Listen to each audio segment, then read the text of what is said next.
రెడీనా?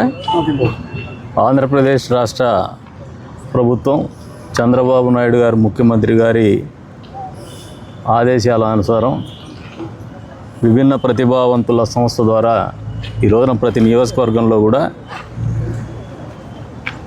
వారికి అవసరమైనటువంటి మోటార్ సైకిళ్ళు, స్కూటర్లు అందజేయడం జరుగుతూ ఉంది. అందులో భాగంగా కదిరి నియోజకవర్గంలో కూడా ఒక 10 మందిని ఎంపిక చేసి వారికి ఈ రోజున అందజేసి వాళ్ళ జీవితంలో ఒక నమ్మకాన్ని, ఆదరణని, అవసరాన్ని గుర్తించి ముందుకు తీసిపెట్టే కార్యక్రమం చేస్తాం. మీరు ఒకసారి గడిచిన 40 సంవత్సరాలు గమనించిన అది పాత గతంలో ఉన్నటువంటి ఆంధ్రప్రదేశ్ రాష్ట్రంలో కావచ్చు, విభజన జరిగిన తర్వాత ఏర్పడినటువంటి నవ్యాంధ్రప్రదేశ్లో కావచ్చు, దివ్యాంగులకు ఏదైనా మంచి చేసినారంటే అది చంద్రబాబు నాయుడు గారు ముఖ్యమంత్రిగా ఉన్నప్పుడు, తెలుగుదేశం ప్రభుత్వం అధికారంలో ఉన్నప్పుడు, కూటమి ప్రభుత్వం అధికారంలో ఉన్నప్పుడే జరిగింది. మీరు చరిత్ర చూసినా ఇది అన్ని వాస్తవాలు. మొన్నటికి మొన్న బస్సుల్లో ఉచిత ప్రయాణం వాళ్ళకి అందజేసినప్పటికీ వాళ్ళకి ప్రత్యేకమైనటువంటి సీట్లు కేటాయించినది కూడా ఈ ప్రభుత్వమే, ముఖ్యమంత్రి గారు చంద్రబాబు నాయుడు గారి ఆలోచనతో. గతంలో విభిన్న ప్రతిభావంతులని ఆదరించి ఆదరణ పథకాన్ని వాళ్ళకి అందజేసింది కావచ్చు. ఈ రోజున దేశంలోనే ఏ రాష్ట్రంలో కూడా సామాజిక పెన్షన్లు, ఎన్టీఆర్ భరోసా పేరు మీద 10,000 రూపాయలు, 15,000 రూపాయలు దివ్యాంగులకు అందించేటువంటి కార్యక్రమం భారతదేశ రాజకీయ చరిత్రలో ఏ రాష్ట్రంలో కూడా, ఏ ప్రభుత్వంలో కూడా గతంలో కావచ్చు, వర్తమానంలో కావచ్చు చేసినటువంటి దాఖలాలు లేవు. ఇంత పెద్ద ఎత్తున దివ్యాంగులను ఆదరిస్తున్నటువంటి ప్రభుత్వం యొక్క ఆలోచన విధానం ఏమంటే కేవలం ఎలక్షన్స్, ఓట్లు, నోట్లు కాదు. ఈ రాష్ట్రంలో ఉన్నటువంటి ప్రతి పేదవాడు కూడా సంతోషంగా ఉండాలి. నిరాదరణకు గురయ్యేటువంటి వర్గాలు ఏవైతే ఉన్నాయో వాళ్ళని ఆదరించాల. జీవితంలో నమ్మకాన్ని కోల్పోయేటువంటి వ్యక్తులకి నమ్మకాన్ని ఇవ్వాలనే ఆలోచనతో మనసున్నటువంటి ప్రభుత్వం ఇది, మంచి ప్రభుత్వం. అందుకనే దివ్యాంగులకు కూడా మళ్ళీ చెప్తున్నాం, వాళ్ళకు కూడా మీకంటూ ఏదైనా పెద్ద ఎత్తున మంచి జరిగిందంటే అది కేవలం చంద్రబాబు నాయుడు గారి హయాంలో ఉన్నప్పుడు ఏర్పడినటువంటి ప్రభుత్వాల్లోనే జరిగింది. ఆయన ముఖ్యమంత్రిగా ఉన్నప్పుడు జరిగినాయి.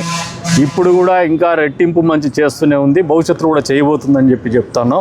ఈరోజు జగన్మోహన్ రెడ్డి గారు కుట్రపూరితమైనటువంటి ఆలోచనతో మళ్ళీ పరిపాలన కోరుకుంటున్నాడు, కానీ ప్రజలు అందించేటువంటి పరిస్థితులు లేరు. ఒకసారి అవకాశం ఇచ్చినారు.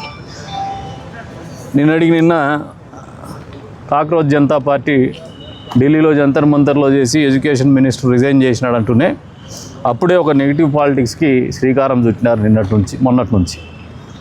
అందులో భాగంగా బొత్స సత్యనారాయణ గారు మాట్లాడతారు, డిఎస్సిలో అవకతవకలు జరిగినాయి, మేము కూడా ప్రొటెస్ట్ చేస్తాము, విద్యాశాఖ మంత్రి దిగిపోవాలని చెప్పేసి. విద్యాశాఖ మంత్రి గారు అత్యున్నతమైనటువంటి విద్యా ప్రమాణాలతో విద్యను ఆచరించి విద్యాశాఖ మంత్రిగా ఆయన బాధ్యతలు స్వీకరించి పరిపాలన చేస్తున్నారు. డిఎస్సిలో అవకతవకలు పాల్పడినారని మీరు మాట్లాడుతున్నారే, గతంలో గ్రూప్ 1 ఎగ్జామ్లో మీరు చేసినటువంటి అవకతవకల నుంచి ఇంకా చేరుకోలేదు ఆ ఉద్యోగులు కానీ, ఆ జరిగినటువంటి నియామకాలు కానీ ఇప్పటికి కూడా గాల్లో వేలాడుతున్నారు. కోర్టులు ఉత్తర్వులు చేసినాయి, వాళ్ళని పక్కన పెట్టండి లూప్ లైన్లో అని చెప్పేసి ఉత్తర్వులు ఇచ్చింది. మీరు మాట్లాడే అర్హత కనీసం ఉందా మీకని ఒక్కసారి ఆలోచన చేసుకోవాలి. బొత్స సత్యనారాయణ గారు కావచ్చు, జగన్మోహన్ రెడ్డి గారు కావచ్చు, ఆ పార్టీ కావచ్చు, ఆ పార్టీకి చెందినటువంటి నాయకులు కావచ్చు, కార్యకర్తలు కావచ్చు. ఈ రోజున డిఎస్సి నియామకాలు అనేది అన్ని రకాలుగా స్క్రూటినీ చేసి ఎక్కడ ట్యాంపర్ ప్రూఫ్ సిస్టమ్ కానీ కరప్షన్కి చోటు లేకుండా అన్ని ప్రామాణికాలు పాటిస్తూ తీసుకున్నటువంటి జాగ్రత్తలతో నియామకాలు జరిగినాయి. మీ జీవితంలో 5 ఏళ్ల పరిపాలన మీకు అందిస్తే ఏ రోజైనా 16,750 మందికి ఒక చోట వాళ్ళ కుటుంబ సమేతంగా కూర్చోబెట్టంటే దాదాపు ఒక 50,000 మంది వాళ్ళ ప్రతి గుండెలో కానీ, ప్రతి మనసులో కానీ, ప్రతి మొహంలో కానీ సంతోషం వెళ్ళి విరిచేటువంటి వాతావరణంలో వాళ్ళకి నియామక పత్రాలు, ఒక జీవితం గురించి ఒక భద్రత కల్పించినటువంటి పరిస్థితులు మీరు ఎప్పుడైనా చేయగలిగినారా? ఈ రోజున మళ్ళీ అవసరాల కోసం, అవకాశాల కోసం, అధికారం కోసం మళ్ళీ అబద్ధాలు వల్లే వేస్తున్నారు. అంతేగాని మీరు మాట్లాడే ఏ ఒక్కటి కూడా, మీరు ఆరోపణ చేస్తున్నటువంటి ఏ ఒక్కటి కూడా వాస్తవం కాదు, సత్యదూరం ఇది. ఇప్పటికైనా ప్రజలు బుద్ధి చెప్పిన తర్వాత అయినా మీరు నిర్మాణాత్మకంగా ఆలోచన చేయాల్సినటువంటి పరిస్థితులు మీరు ఇంకా గుర్తించడం లేదు. ఇప్పటికి కూడా అబద్ధాలు చెప్పడం, మోసం చేయడం, మళ్ళీ అవకాశం వస్తే దౌర్జన్యాలు చేస్తామనడం, మీరు అవకాశం వస్తే ఎవరైనా మంచి పరిపాలన అందిస్తూ ఉంటారు. గతంలో ఒకసారి అవకాశం ఇచ్చి మళ్ళీ దూరం పెట్టినారంటే ఏదో తప్పిదం జరిగింది ప్రజాస్వామ్యంలో, మా పరిపాలన నుంచి మేము మారాలనే ఆలోచనకు వస్తారు. కానీ మీరు దానికి రెట్టింపు దాంతో 2.0 పేరు మీద రప్పా ఆడిస్తామంటారు. మేము ఈసారి వస్తే మీ కథ చూస్తామంటారు.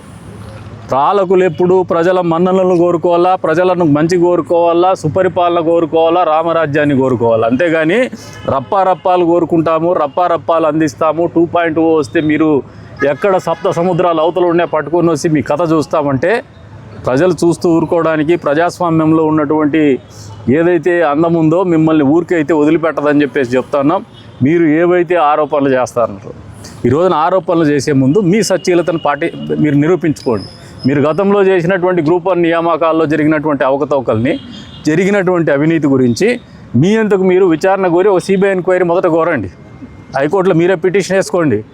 ఎందుకు ఈ మాట అంటున్నానంటే రాజశేఖర రెడ్డి గారు ముఖ్యమంత్రిగా ఉంటే పరిటాల రవీంద్ర గారి హత్య జరిగి సిబిఐకి ఆర్డర్ చేస్తే అప్పట్లో జగన్మోహన్ రెడ్డి బెంగళూరులో రాజ్యాంగేతర శక్తికి ఉంటే సిబిఐ ఎంక్వైరీకి ఆర్డర్ చేసి కొడుకుని ఇంట్లో సిబిఐ వాళ్ళని పిలిపించుకొని ఇంట్లో విచారణ చేయించుకునే చరిత్ర మీది. ఇంటికి పిలిపించుకున్నారు సిబిఐ వాళ్ళని, మీరు పోలా సిబిఐ ఆఫీస్కి. ఈ రోజున 23 కేసుల్లో ముద్దాయిగా ఉన్నారు మీరు. ఈ 23 కేసుల్లో త్వరితగతిన విచారణ జరిపి నన్ను నిర్దోషో దోషో ఏదో ఒకటి తేల్చమని కోర్టులు అడగలేకపోతున్నారు. ఈ రోజున మీ మీద వచ్చినటువంటి ఆరోపణలు కోర్టు తప్పుపట్టినటువంటి వైనా మీరు నియామకాలు గ్రూప్ 1లో చేసినటువంటి నియామకాలు తప్పుడు అని చెప్పేసి కోర్టు ప్రైమా ఫసి ఫైండ్ అవుట్ చేసి వాళ్ళని లూప్ లైన్లో పెట్టమంటే మీరెందుకు సచివులు అయితే ఎందుకు అడగలేకపోతున్నారు సిబిఐ ఎంక్వైరీకి? తగుదనమ్మా అంటూ ఈరోజు మంచి పరిపాలన అందించేసి పారదర్శక పరిపాలన అందిస్తున్నటువంటి పారదర్శక పరిపాలనలో భాగంగా పారదర్శకంగా నియామకాలు జరిగినటువంటి డిఎస్సిని తప్పులు పట్టేటువంటి కుట్ర చేస్తూ ఉన్నారు. ఇది మంచి పద్ధతి కాదు. మీకు ఇప్పటికే బుద్ధి చెప్పినారు. భవిష్యత్తులో మీరు ఇదే రకమైనటువంటి ధోరణి కొనసాగిస్తే ప్రజలు క్షమించరని చెప్పేసి కూడా మీకు హెచ్చరిస్తాను.